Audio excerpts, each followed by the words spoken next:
And we are live, everyone. And the Mulman family coming in with bad jokes to start it off. Already? Dan's here? Yeah, That was, man. well, that was before we went live. So we are talking to the one and only Darran M. Handshaw. How are you doing today, sir? You should have given me more time, Mike. Do that again. Okay. And we are welcoming here the one and only Darran M. Handshaw. It's not deja vu. Oh, God, you're playing with the buttons again. Okay. Darran, please take it away. Save us. Thank you for having me, guys. Really appreciate it. You say that my now. hair ready for the occasion.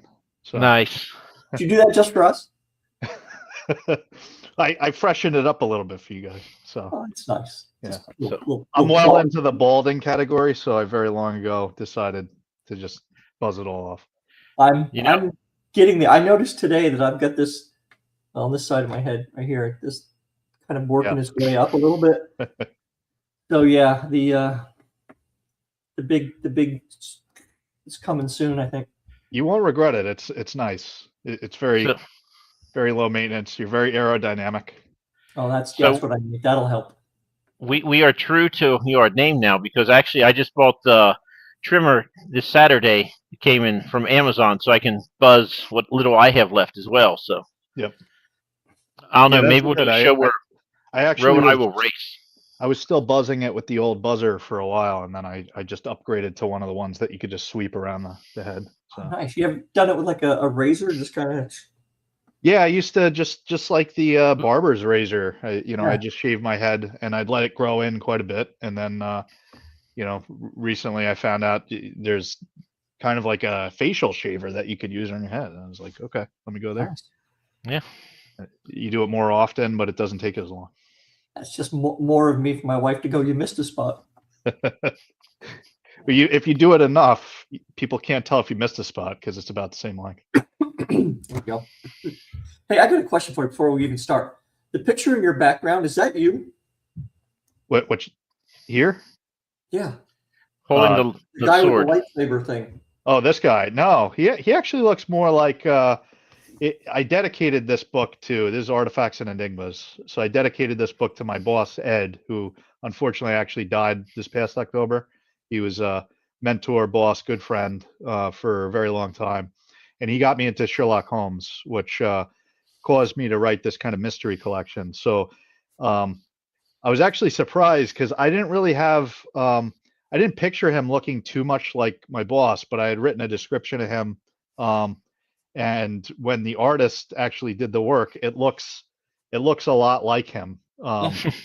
But yeah, no, it wasn't based on me. It actually looks more like my boss. You can look up Ed Barkin. It looks a little bit like him.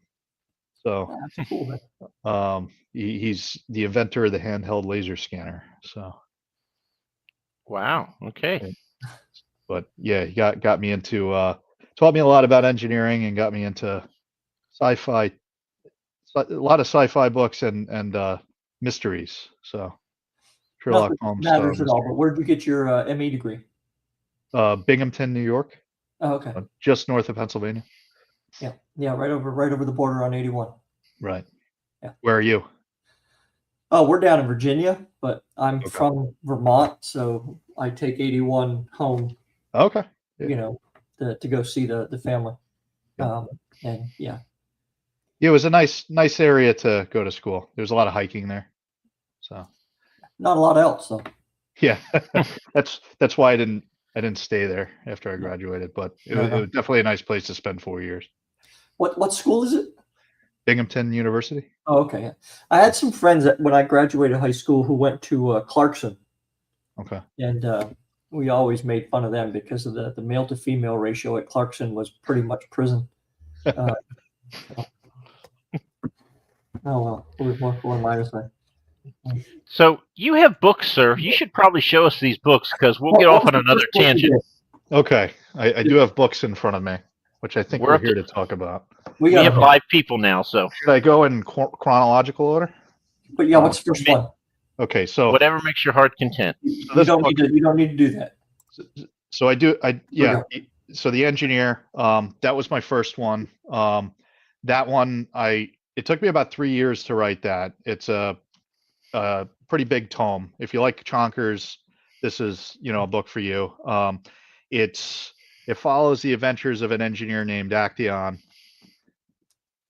Okay. Well, so follows the adventures of an engineer named Actaeon, and he basically lives in this kind of ruined post-apocalyptic city, but it's not like an immediate post-apocalyptic. It's 100 years after people arrived at, like, imagine New York City 500 years from now, if society is stable and technology continues to advance. Imagine where the technology would be, and then if the city fell, right? So Redemption is the name of the city, and Redemption is a very high-tech city, and something caused its fall thousands of years prior to the arrival of new humans into the city. So Actaeon is a character that's an engineer probably like 100 years after humans first arrived in this ruined city again. So there's a lot of local dominions, they call themselves, which are like countries that have kind of claimed parts of the city for themselves, and they're trying to survive and, fighting for resources and things like that, right? So Pyramid, which you could see right in front of him there, is the neutral center of Redemption. So it's actually an area that's controlled by this Order of Arbiters, and the Order of Arbiters enforces neutrality there. So the Dominions are not allowed to own it.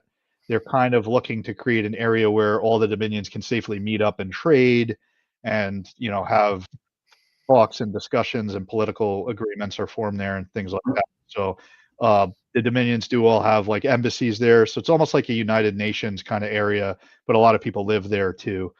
So Actaeon arrives there at the beginning of the engineer, and he's looking to make a difference in the world around him, because he wants to, he studies the artifacts that are left behind, and wants to, learn how to use them, and also invent solutions to make his world a better place. So that book follows. Oh, thank you. Oh, hello. So Doing sci-fi like this, and especially with your background, I'm assuming that you tried to do things that worked. Right. Yeah. So interesting history behind this. So this was actually a game that my wife created with her friend Simon. So Stephanie Handshaw and Simon Svensson created Redemption Mush, which was a text-based RPG called a mush that took place at the pyramid, right? So Actaeon was actually a character I created on her game, and thank you. I created on her game, and that's actually how I met my wife. I met her on the game that she created. She later gave me permission to write the story, and I continued from there, right? So that said, yes, as an engineer, and then I kind of took the reins of this world, and I'm trying to write fiction in it.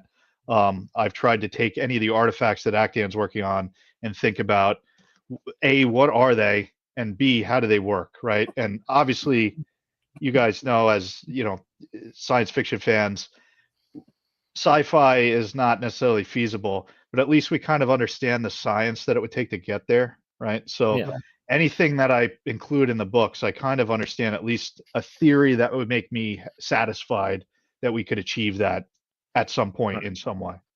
Right. You can give a hand-waving explanation, if nothing else. Yeah. Well, the interesting thing about that is because Actaeon is like, there's a medieval understanding of technology there. Nice. And the reasons behind that become apparent, as the kind of series progresses, or at least become somewhat apparent. But because of that, he doesn't really understand what this stuff is. So I have a lot of fun with that, because sometimes he'll say, I think this is used for such and such a thing, and I'm kind of laughing in the background going, no, it's not.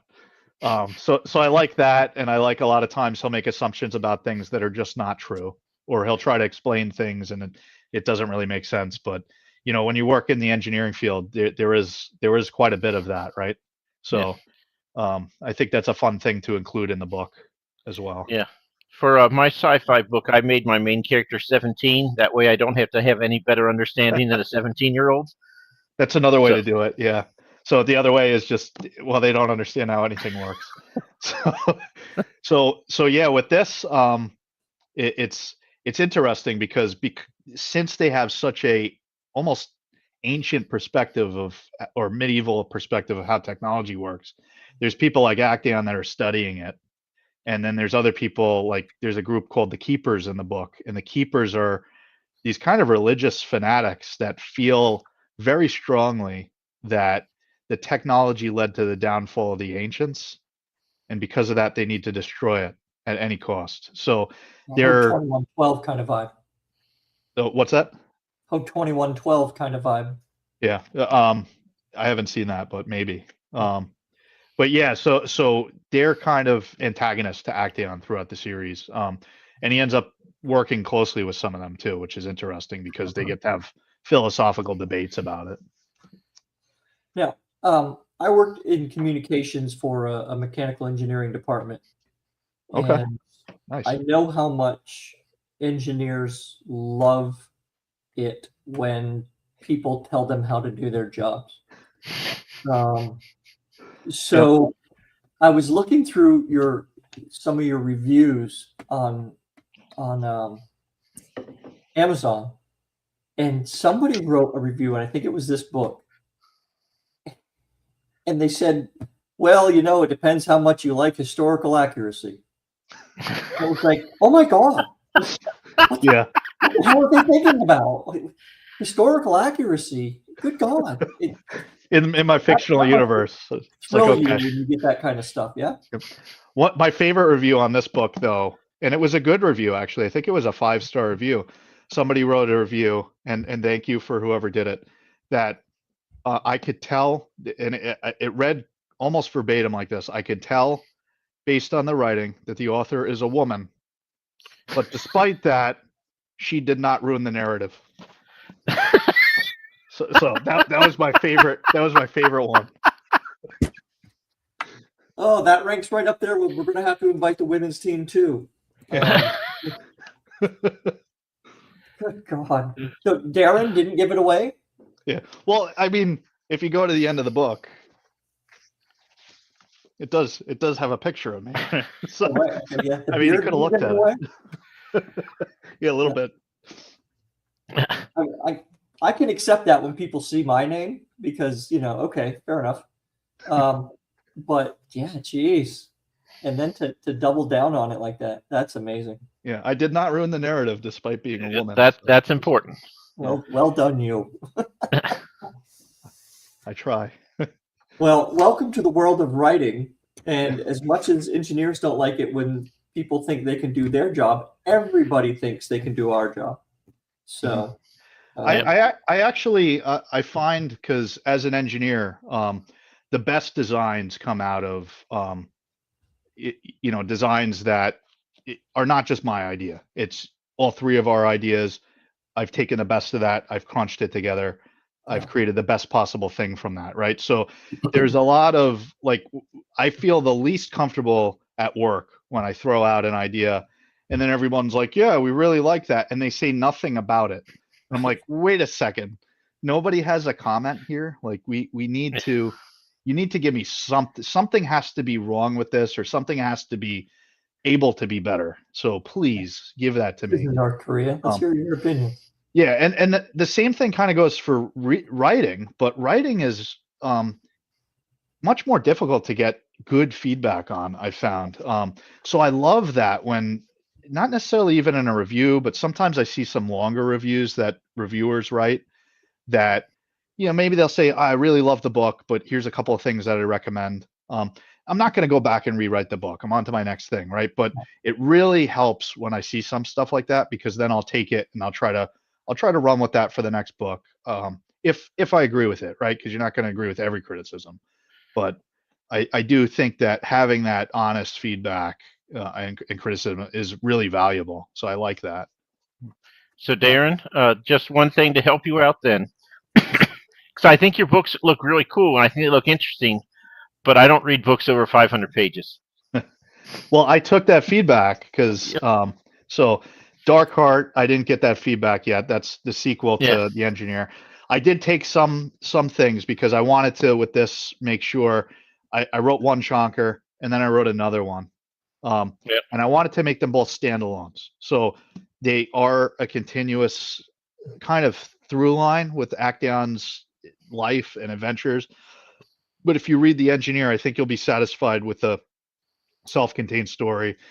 And the same thing with Dark Heart of Redemption. Dark Heart kind of picks up with the events of The Engineer lead off, but there's a war that kind of kicks off. So with that, I wanted to also have that be a standalone story where them fighting the war and some major threats to the city of Redemption is kind of this through arc with the story. Actaeon's in a bit of a different role. He ends up in more of a leadership role. Actually, he's the main character of this. I think it follows him more, but the main hero, I think, of this story is, and really both of the stories ends up being his love interest, Cassandra. She's a Knight Arbiter that works in the Pyramid in the Order of Arbiters, and some of the stuff she does in the books is just incredible. So I think that's interesting. But again, this is another chonker. It's a standalone, but it's something that some readers just don't have the time for, don't have the attention span. So listening to them, the next thing I wanted to do is I read I wrote a bunch of short stories in that universe because it's an interesting universe. And when you're writing kind of a novel plot, you're tied to the plot. If it doesn't take you to a certain area of the map of the world, you can't really explore it, right? You can't just write a weird side scene or without shoehorning it. So I liked this series because I really got to create characters and visit settings that I did not get to visit in the novels and really concentrate on that, learn more about the world. So this is 11 mystery short stories. They can all be read standalone. Basically, the guy with that's a Wraith blade sword. It could cut through a lot of different things. It's an artifact that can cut through a lot of different things. People use it as a weapon. Some people use it to cut materials apart for like fabrication and stuff like that. So that guy with the sword is Aethelgard. He is a Knight Arbiter, but he calls himself a Knight Investigator. He's pretty quirky. He's more like the Sherlock Holmes character in this story. And then the guy next to him with the big halberd pole arm is Actaeon. He's the main character from the other two books. So in these stories, Aethelgard comes to Actaeon and says, I need an engineer's help. He's dealing with what he identifies to be technical mysteries.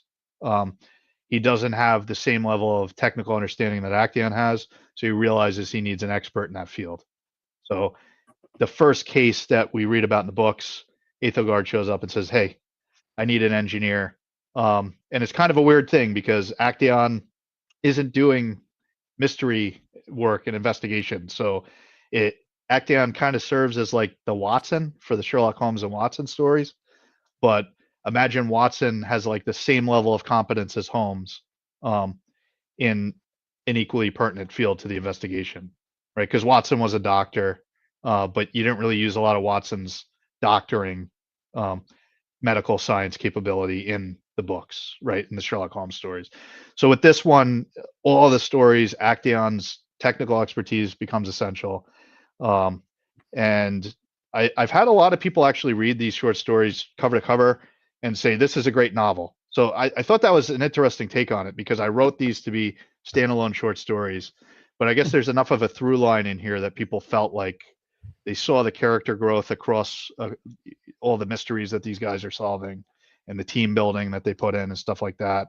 And a few of the mysteries are also associated with a character that's like a Moriarty kind of character named Runelock.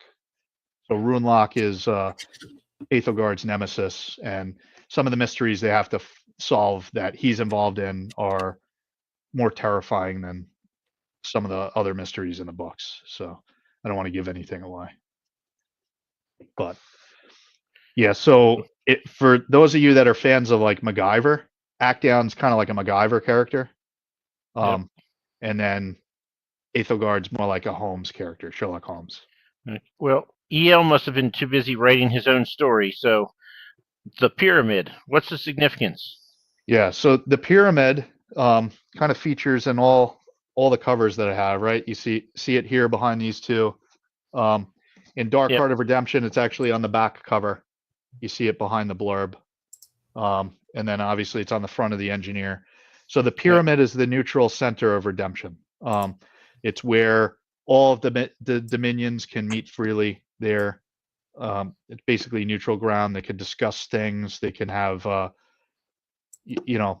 United Nations style meetings. They can trade.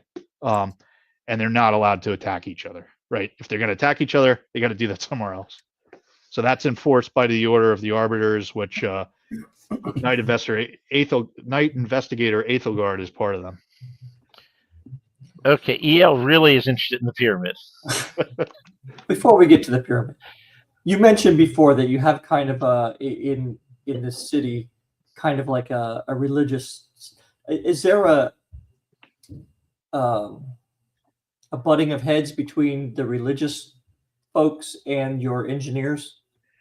It's interesting actually, because Acteon's kind of more like you could imagine like open source software engineers that want to just share everything.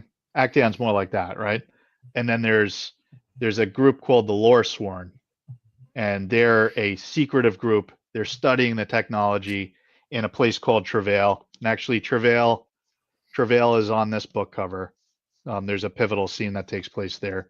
So you can see that building that has kind of hits of purple and stuff. That's Travail. So there's a big battle taking place on the cover. I won't put any spoilers in on why, but throughout Dark Heart of Redemption, there are some Lore-Sworn characters that keep telling Acteon, "We need your help. Something's going on with Travail. It will destroy Redemption. We need your help." And he's like, "I've got a war I have to fight. We're being invaded." So the Lore-Sworn are interesting because they study the artifacts in Travail, and what they learn they don't share with anyone. They keep it to themselves. They hoard the power, and they use it for their own benefit. Acteon more wants to unlock the secrets and then share it with people and help improve all society. And then the Keepers are that more religious group. They want to destroy the artifacts, right? So them and the Lore-Sworn kind of butt heads, but they're at opposite extremes. And then Acteon's kind of almost somewhere in the middle, where he's like, I know this can be dangerous if these guys are using it. So he sees a little bit of the Keeper's viewpoint, but he also doesn't want them to just destroy it. So he ends up working with Lore-Sworns and Keepers during the books for various things. And then and then others are trying to just kill him.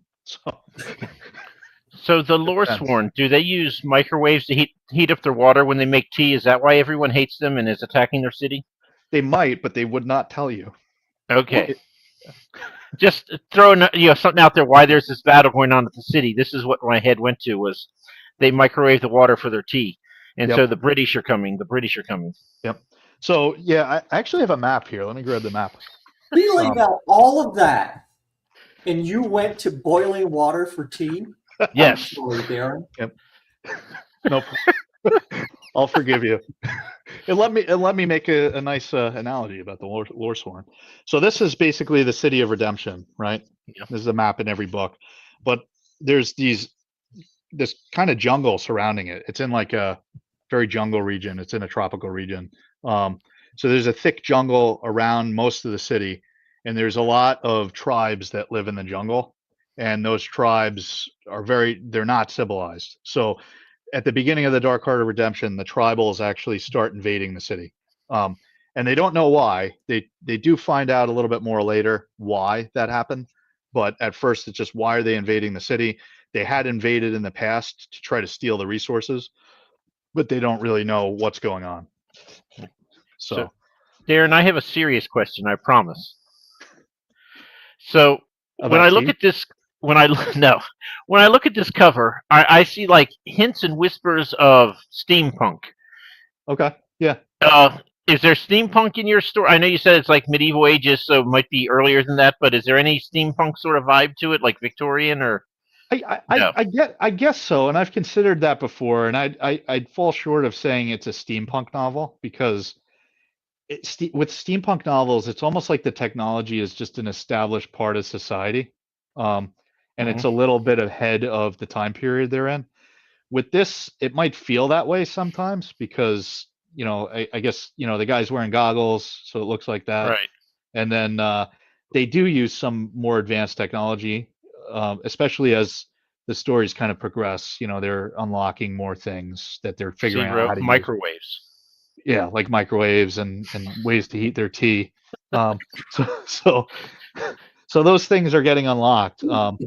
But I don't know that it feels like a steampunk story. They're not flying around in airships, although as part of one of the mysteries, Actaeon has to create a flying device. So Okay. And I say this because when the aesthetic of steampunk, absolutely love it. Mhm. And anytime I've tried to read it, I've hated everything. Yeah. So I don't know. Maybe that's just a Mike problem. But I just tried somebody different. You know. It's more. It reads not really much like a steampunk, but it's more. It's hard sci-fi that reads more like a fantasy. Okay. But you kind of know there's hard sci-fi behind it. And are there ever going to be audiobooks for these? I probably not anytime soon, but I did think about at some point I think I'm gonna record a short story, put it on YouTube. Maybe I'll do that for a few of them. If I get enough interest, maybe I'll start recording chapters of the other books, right? Oh, so you will do it yourself? Yeah, I've looked into the audiobook cost, and it's just Yeah. astronomical. And I've actually I had an audio artist that's excellent. Very long time ago when I released my first book, and he asked me if he could do. He really liked the story. He asked me if he could do the first chapter, and he put it up on his YouTube site. So it is up there with him reading it, with the first chapter of The Engineer, and he told me it was the top read he'd ever done, and he was like, can we please work together? And he was asking me, well, how many books have you sold? And I said, well, how many books do you need me to sell? And he said, you need to be selling like 5,000 a year or something like that. I was like, oof. Yeah. And at the time I was selling very well with The Engineer. I think I sold in the first 2 years, I sold 1,000. And it was like nowhere near where it needed to be. And it would Were you have selling cost. those all like ebook? I would say 20-80 split, paperbacks into ebooks. But I mean, all online. You weren't going to like shows where you're selling them yourself. No, I did some shows. Yeah, I don't do them a lot. I also work as a volunteer firefighter on the side, so I don't have and I'm a father, so I have a 9-year-old at home, so I don't have a lot of time to do the sales, but I do try to do a couple a year if I can. Okay. So to EL's question, what is the significance of the pyramid?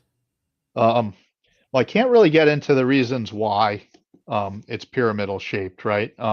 That's kind of back to those reasons that I understand, but the characters don't understand. So I don't want to spoil that. But alien technology. Part of the reason that it's a pyramid is in the game that I created the character on, it was a pyramid, so I just kept it. Okay. So when you do in-person events, do you sell the book and the game together? Well, the game was a text-based multiplayer game. Oh, it's not a board game, a computer game. Yeah. Okay. It's no longer available, but at the time it was probably 2009 or so, 2010. It was live, and it was, for those of you that are familiar with MUDs and mushes, it was you'd log in through like a telnet application, and you'd write what your character did and send it, and then you'd wait for the other players to do that, and you'd actually write a scene like that. It would be a quite elaborate scene. So it was a lot of fun. I started doing that when I was a kid and logging in like in the 90s to telnet based MUDs and just playing them. So Far cry from Paul. So what do you your most recent book is which one? Sorry? So that's Artifacts and Enigmas.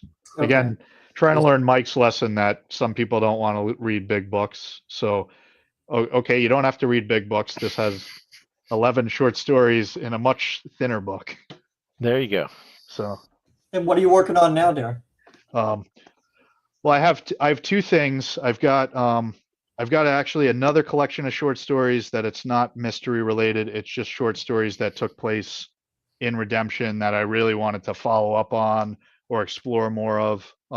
Some of them even going back before the city fell. So that should be interesting. I finished writing that, but I need to edit it and post processing and everything like that. I actually even have the cover for it already.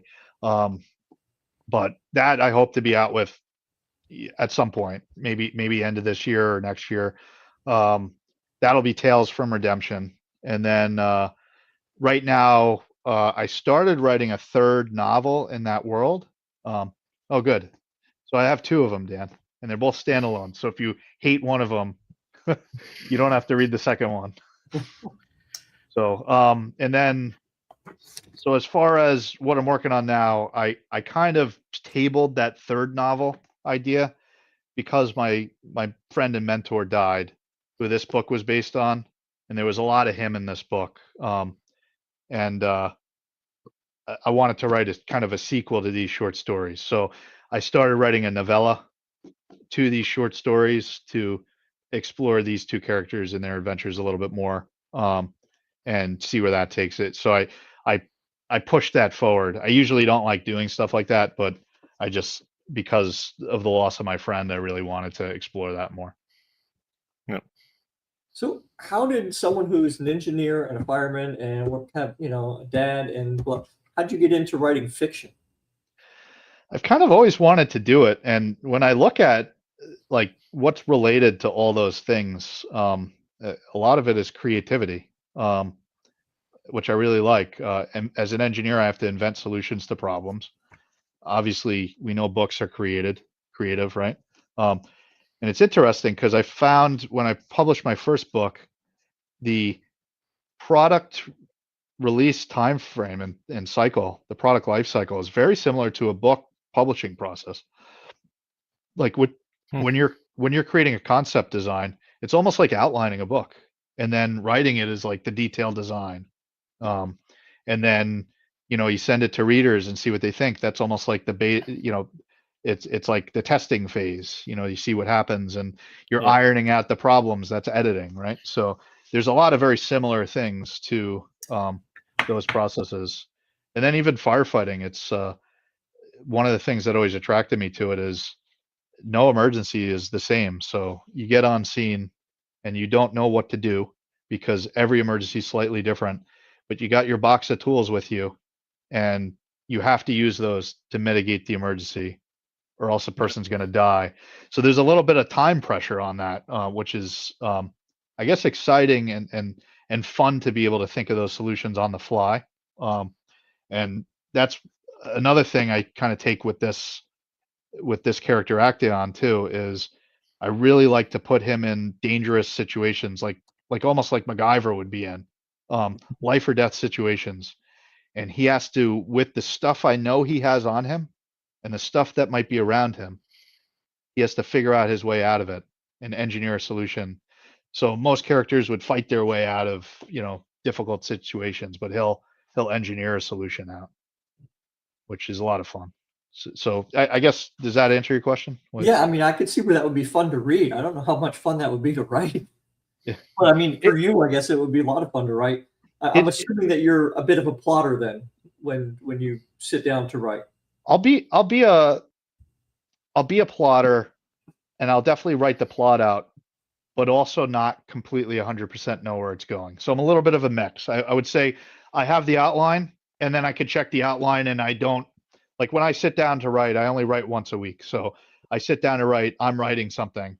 But sometimes I'm driving in my car, and a scene pops into my head, and I call those iconic scenes. So they pop into my head, and I could imagine it vividly, and it's just an epic scene. That's getting worked into the story, even if I have to tweak the plot a little bit, because it makes a lot of sense, right? So it's the feel of the characters, what they would do, and it's something that's more exciting for a reader. So a lot of times I will amend the outline based on those things, and also sometimes when I'm writing a scene, because I'll write the scene, like I had a whole scene in Dark Card of Redemption where I excluded a character, and in the outline that character was not in there at all, and then when I hit that scene in the book towards the last third of the book, the character was like, yeah, no, I'm going to be as a part of that. And I was like, oh, well, I should have known that. So as I was writing the scene, I figured that out, and then I had to kind of go through and revise my outline, right? So I am open to, like, I call it more of a flexible outline. Do you, if you only write once a week, do you have like a certain amount of time that you sit down to write, or is it just whatever you have that day? Yeah, it's kind of changed. Like, so I went from writing The Engineer with my son as an infant strapped to my chest some days, and writing while he was falling asleep.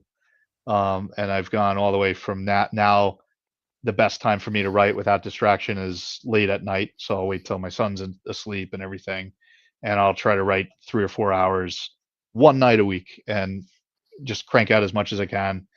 And I could usually get, I would say, depending on how much brainstorming I have to do, like if a character's stuck in a tight situation, I could get usually 2,000 words a night.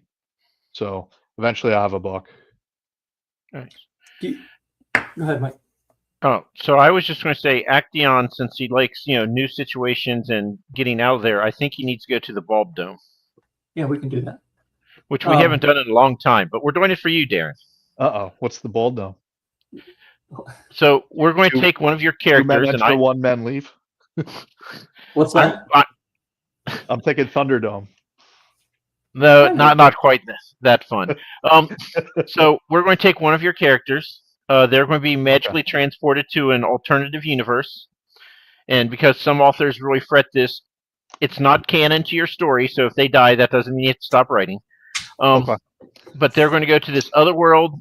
They don't get to bring any of their weapons or anything like that with them, just themselves in a simple tunic or something. Then they are going to have an encounter, and we'll set up the scene and say, go, tell us what happens. And this way we learn about your character without you giving us lots of spoilers. Oh, so he has to abandon his whole toolkit. Yes. All right. Just his wits and a couple other random things. Yeah, he'll have to see what he can do. So, what is your favorite color, Darran? Oh, let's go with blue. So he goes into an apothecary shop, and the apothecary says, hey, I have this potion, guaranteed 100% to work, but my wife lost the label because it's never my fault. Here you go. You get this. And when you take this blue fizzy potion that's 100% going to work for you, but you don't know what it does, you get transported to this alternate reality. Well, hold on a second. Actaeon would have had to be coerced because he wouldn't drink that without extensive testing. No. He's just been given it. He has it. He can do whatever he wants with it. So he takes it and then shows up? Yeah. Okay. You can, if he throws it at someone, it will break and impact the person you hit the exact same way it would impact you if you drank it. Got it. Okay. So you might be helping the person you throw it at or not, just like you might be helping yourself or ingesting poison. So Actaeon has his blue fizzy potion, and he has been transported to 17, which is a snowbound mountain pass. Deep snow slows the movement down. Avalanche risk is triggered by heavy impacts. This is where he's at. Okay. He has his blue fizzy potion. So is he outside the mountain? He is on the mountain. Okay. And it's snowy. Yes. I have a short story I have that. So now you get at a snowy mountain trying to survive. So you get a choice now. No blue fizzy potion.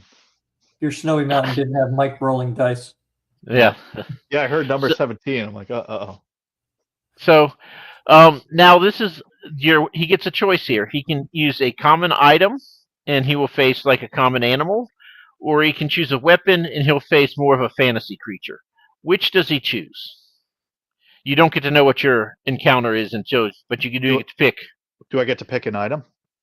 I will roll for you, and you'll get from one of these categories. So you either get a common item that may or may not be useful, or you get a weapon that'll be useful, but it'll be a much bigger encounter. Yeah. Actaeon likes to avoid fights, so he's going to go with the common item. Okay. There are a lot of like pacifist kind of heroes, not necessarily pacifist, but avoid the fight kind of heroes in books. Well, Actaeon will fight, but he realizes he's not the best fighter. So he actually two characters in the books that I wrote are Trench and Wave. They're mercenaries and war veterans that he hires to kind of keep him safe, because he's not the best fighter. He's there for engineering. And you can see he's got a halberd that he carries with him to keep enemies really far away, right? So he wants that extra reach so he could kind of keep people at bay if it comes to it, but he will try to avoid it when he can.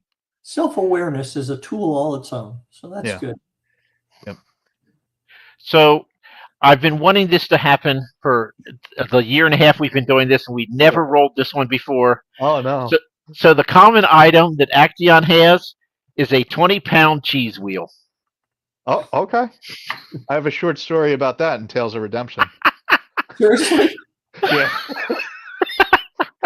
You're really touching on a lot of short stories that I've written.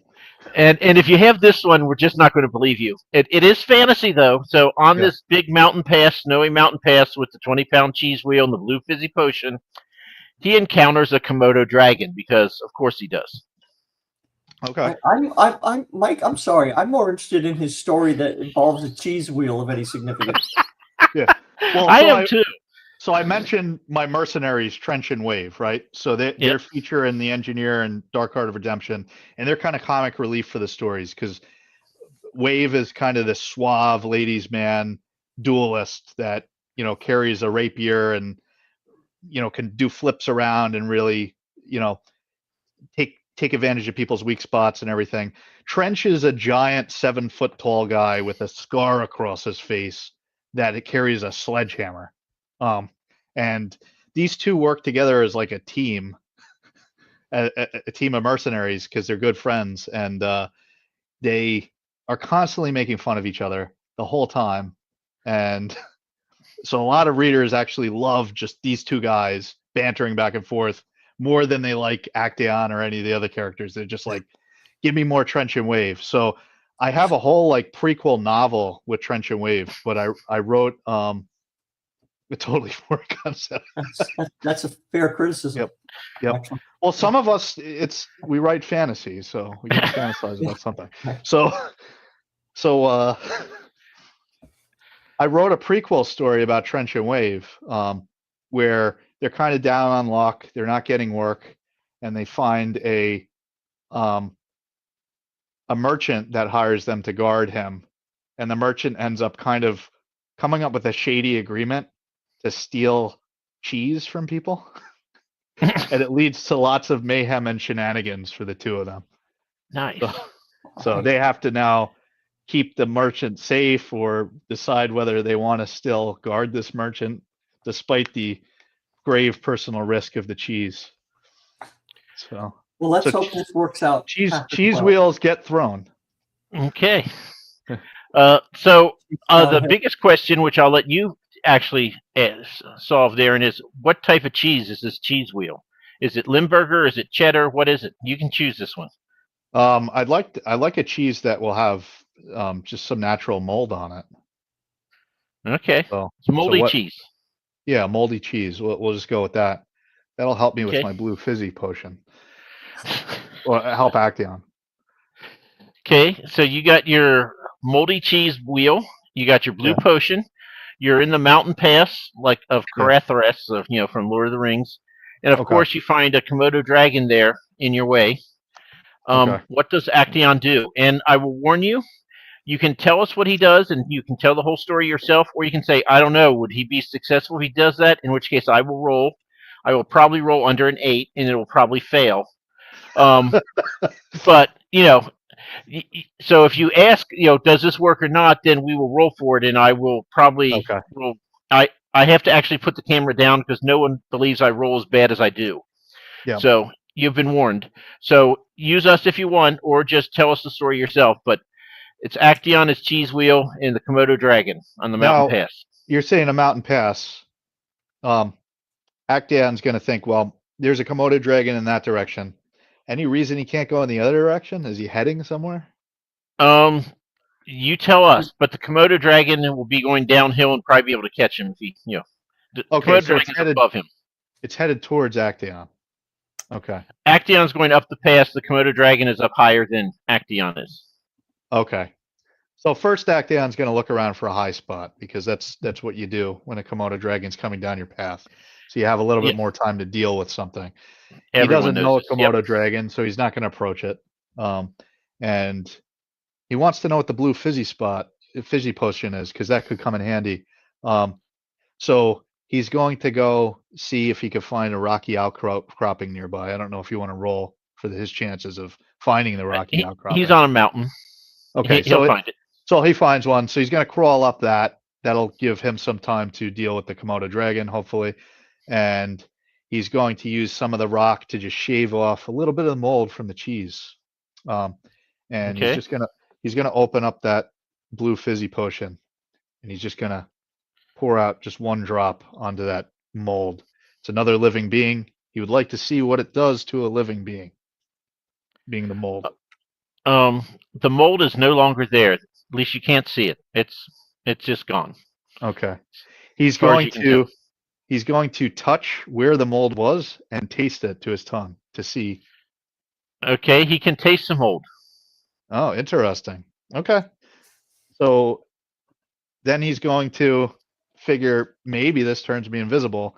He's going to take a little bit of blue fizzy potion until he sees his hand disappear or something else. It does. Okay. Then he's going to slowly try to, staying upwind, work his way around the Komodo dragon.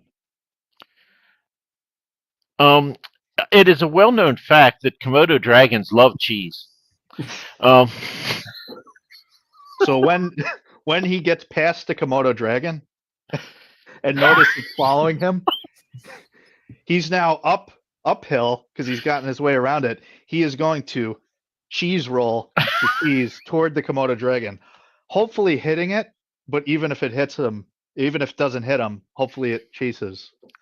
So as he rolls it down in this very snowy pass, it goes under the snow, and you just see like tufts of snow as it goes down its path.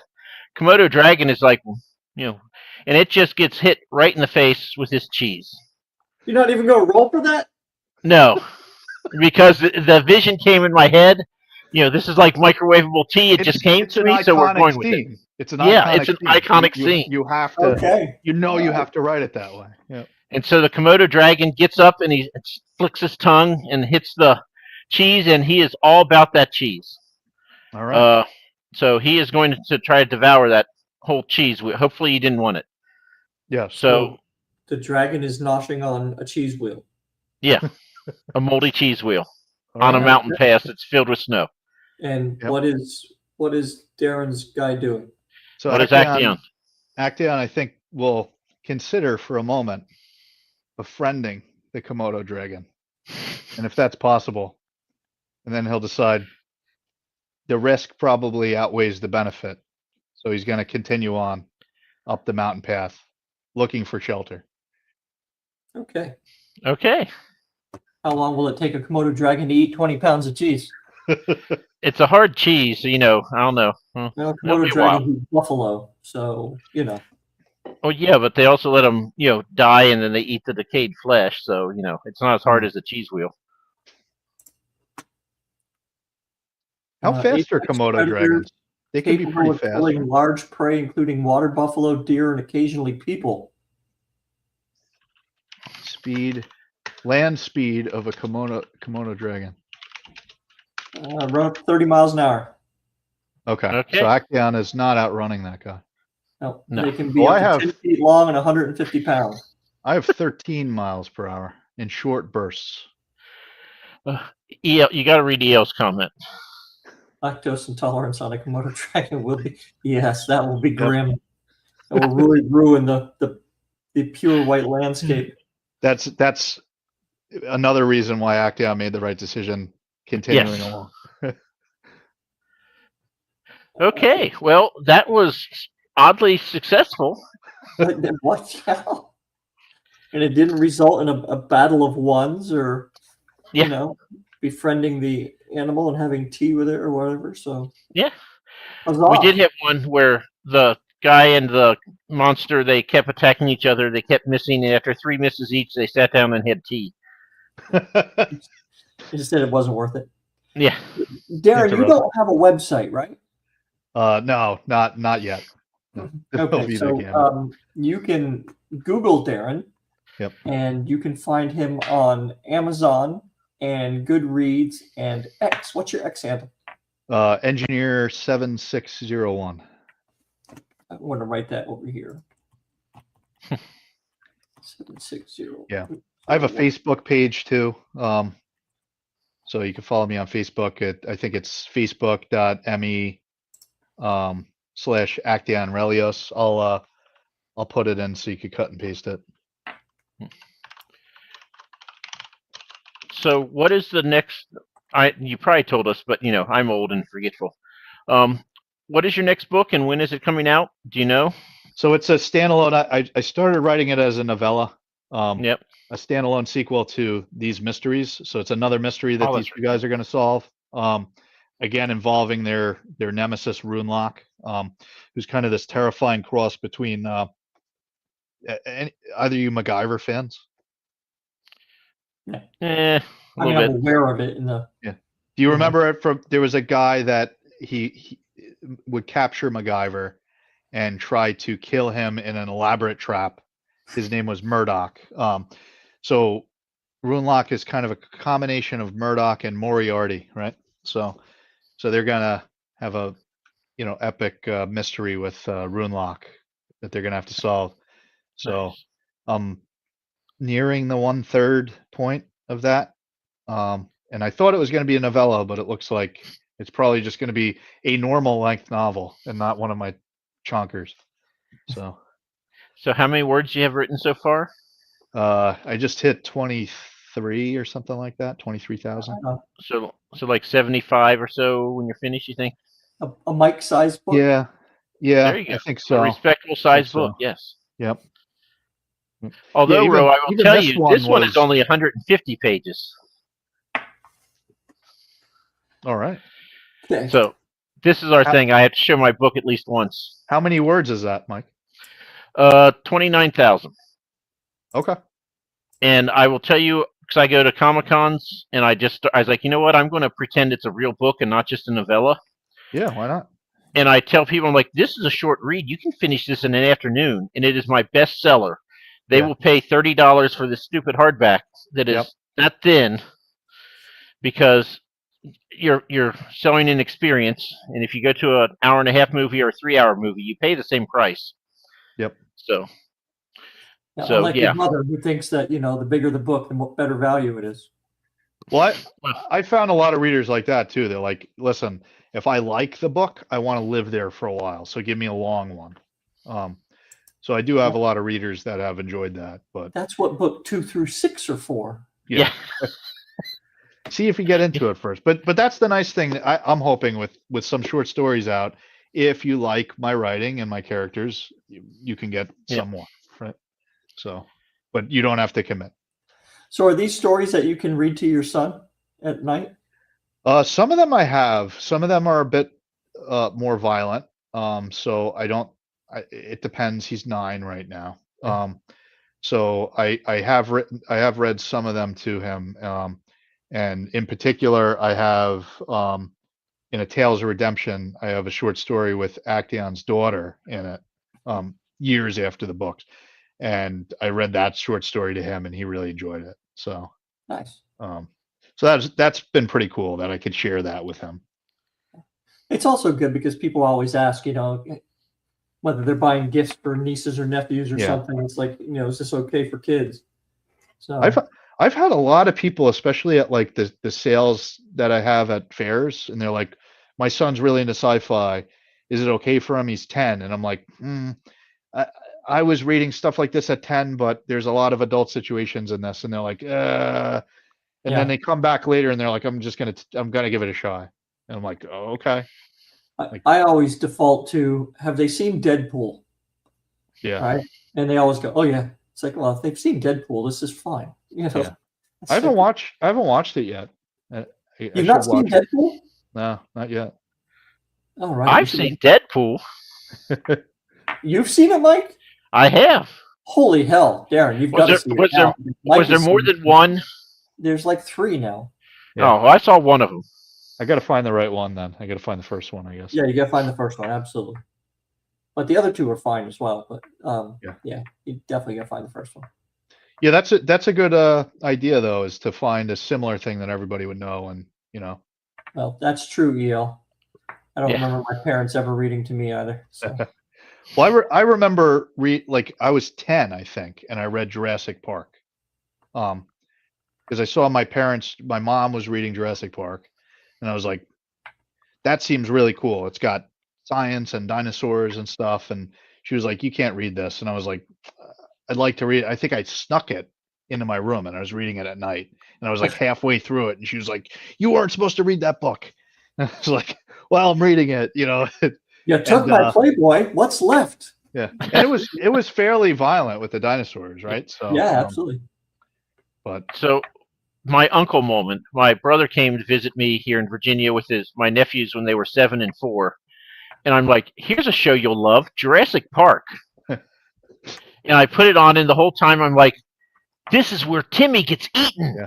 And they'd pull their chin, their knees up to their chin, and they go, Uncle Mike, you lied. And then I go, no, it's this scene where he gets eaten, and they pull their knees, and then just rinse and repeat the entire movie. They just go, you lied. I'm like, you'll see a pattern here sooner or later, kids. That's fine. Knowing that you are the topic of many, many sessions at a therapist? Not yet, but soon. One thing that's kind of threw me for a loop is I've been sharing older movies with my son, and so we watched Star Wars recently. We watched a few other things, and I look at the ratings and see could it be appropriate or whatnot. And one that was PG is the first Indiana Jones movie, PG, and we watched like the first 10 minutes of it. And a guy had a spike through his face. Another guy was like impaled like through his torso. I was like, "Oh my god, this is really violent!" Like, and my son even was like, "I don't know if we should watch this." I was like, "Okay," but it's PG. It would nowadays it would be like rated M. Kids were a little hardier 40 years ago. Yeah, like I watched it when I was a kid, but it was like, yeah. That was what we were watching when I was a kid. Like, no wonder I'm all messed up. And I'm writing all these violent scenes in like this book, right? So if you're interested in one of Darren's books, here they are again, real quick. I'm just going to flip through them. This is book 2, right? Yeah, that's a standalone sequel to The Engineer. It's more of a military fantasy with hard science behind it. Okay, and this is Said Engineer, the first book. Yep, which is epic. Reads kind of like an epic fantasy adventure. Okay, and a little bit of slice of life in the day of an engineer too. Short stories with sci-fi tech mystery on the left there. Okay, and you are in this anthology. Yeah, that was the one with the mountain. So I wrote a short story called "The Machine and the Mountain," and Actaeon ends up actually getting sucked down this like high pressure water tube, and he gets sucked like up into the mountains and spat out somewhere, and he's in the middle of the mountains with no resources except the stuff he's wearing, and he has to survive, and he encounters this strange machine that appears to be alive. Cool. Kind of like Alone. Like what? Television show called Alone. They take people who are survivalist type of people. Oh, Alone. Okay, yeah, I've seen that. Yep. You've seen it? Yeah, there's a lot of that. Like he's soaked and in a freezing area, so like the first thing he does is take his clothes off and start a fire. Right. And just get dried off. dry his clothes off over the fire, and then he gets dressed again and tries to figure out where he is. So there's like That's ice good. everywhere. I like it when stories are like that, when they Yeah. take basic things that we all know, and it's like when I watch John Wick and he reloads before he actually empties the magazine, Mhm. right? It's like, oh, he's only shot 8 times, but he's reloading. Smart. Because you Yeah. would do that, yeah. If yeah, exactly. Yeah, I like throwing him into situations like that. It's fun to put him in survival situations. Dark Heart's actually pretty interesting because I put him in a lot of I just told you he doesn't like to fight, and he's in a lot of he's in a war. He's leading a military unit for some reason, which I won't spoil.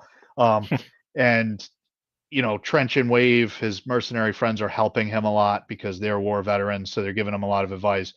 But he's in these like pitched battles, and it's terrifying because at some points you don't know what's going on, and people are dying around you, and there's oppressive bodies. And so I like writing a lot of scenes like that, and then thinking, well, how does he survive that? Like, how does he know where to go, and different things like that. There we go. All right, we have come to the end of our hour again, very quickly. Yeah. So, Darran, thank you for being here, and thanks to all the folks who came and hung out with us again tonight. I never understand it ever, but I'm appreciative for it every night. Thank you for having me. Hey, and like and subscribe because we're an hour in and we're just now telling people this. We'll figure it out one day. You got to do it right at the beginning and the end. We should We do used it to at the never beginning. do it, We so we're never getting do. better. Yeah, you could just name the We're show like remembering and to do it. subscribe. Yeah. Tomorrow night at 7, we have random writing time. So if you want to get a half hour of writing in a random genre, come join us at 7. And Thursday, we are back at 8 o'clock again. And I will tell you with who. in just a Sean minute. Fitzgerald, All right, there you go. horror novelist. So, yeah, 4 shows this week. We're working overtime for you. Thanks for everything you guys do. You do a lot of work. Well, Thanks this for is the how we indie community. procrastinate and not write. That's right. So, Okay. I have a book I'm supposed to be writing, and I'm not, but that's okay. All right. so Thanks again, Darran. Thank you, everybody. Have a lovely evening. Thanks for having me. You can go get the State of the Union if you're so inclined. if you're so inclined.